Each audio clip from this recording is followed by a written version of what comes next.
जाते हैं और वो दर्ज नहीं हो पाता है। घर वाले भी बोलते हैं क्यों इन सब चक्करों में पड़ोगे, और छात्र संगठन भी तुम्हारे लिए नहीं बोलते, तुमको फंसाने का काम करते हैं, ऐसा ही बोला जाता है। अमूमन पेरेंट्स तो ऐसे ही बोलते हैं। और हमारे एलजीबीटी कम्युनिटी में क्या होता है, हमारे साथ और भी लड़ाइयाँ हो जाती हैं कि उसके साथ मॉब लिंचिंग हो रहा है, ऊपर से वो होमोसेक्सुअल है, उसकी पता नहीं कौन सी आइडेंटिटी है, प्लस प्लस प्लस पता नहीं अलग अलग तरीके से बोला जाता है।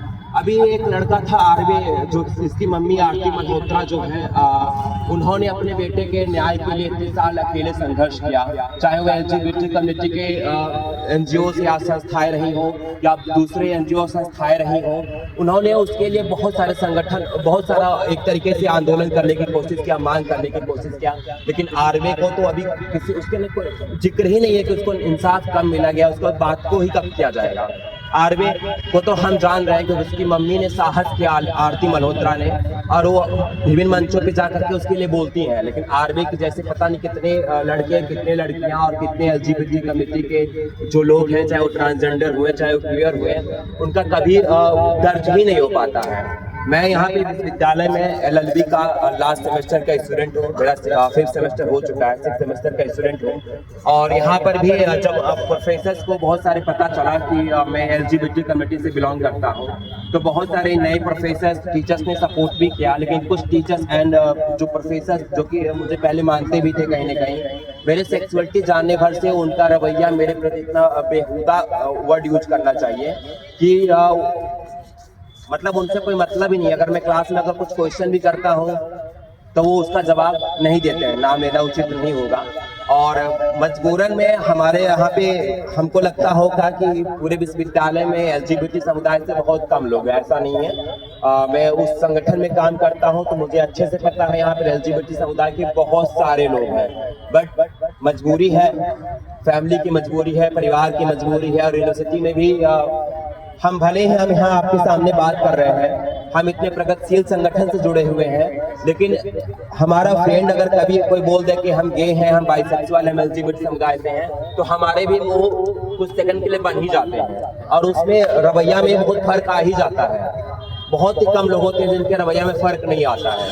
तो मॉब लिंचिंग की जो समस्या है और ये जो भेदभाव, मैं देखता हूँ कि हम लोग बोलते हैं हिंदू मुस्लिम का भेदभाव, आज की जो हमारी सरकार है और हमारा जो आज का जो वातावरण है उसमें हिंदू मुस्लिम का बहुत भेदभाव करके वोट पाने का और सत्ता हासिल करने का उसको मिल रहा है।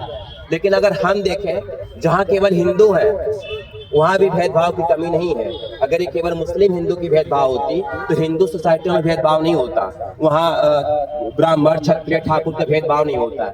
जहाँ ब्राह्मण है वहाँ भी भेदभाव, ये दूबे हैं, तिवारी हैं, ये इनका ये गोत्र है, उनका गोत्र है। जहाँ केवल कश्यप गोत्र के हैं वहाँ भी भेदभाव है, मालवीय ब्राह्मण है तो ये सरजुपारी है, तो पता नहीं।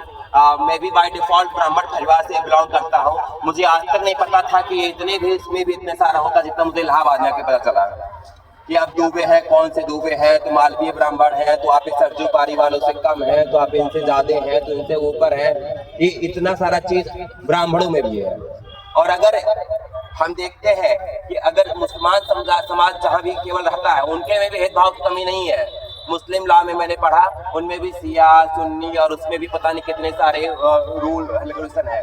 तो हम देखते हैं कि हमारे जो भी हमारे लोग आंदोलन किए थे, जो स्वतंत्रता संग्राम के हमारे सेनानी हैं, पूजनीय महिलाएं पुरुष रहे हैं, हम सबके बातों को भूल चुके हैं, क्योंकि हम अपने आसपास देख रहे हैं तो एक ही सत्य नजर आ रहा है कि बस भेदभाव, हम बस भेदभाव में ही जी रहे हैं, और हर कोई किसी न किसी रूप में एक दूसरे से भेदभाव ही कर रहा है।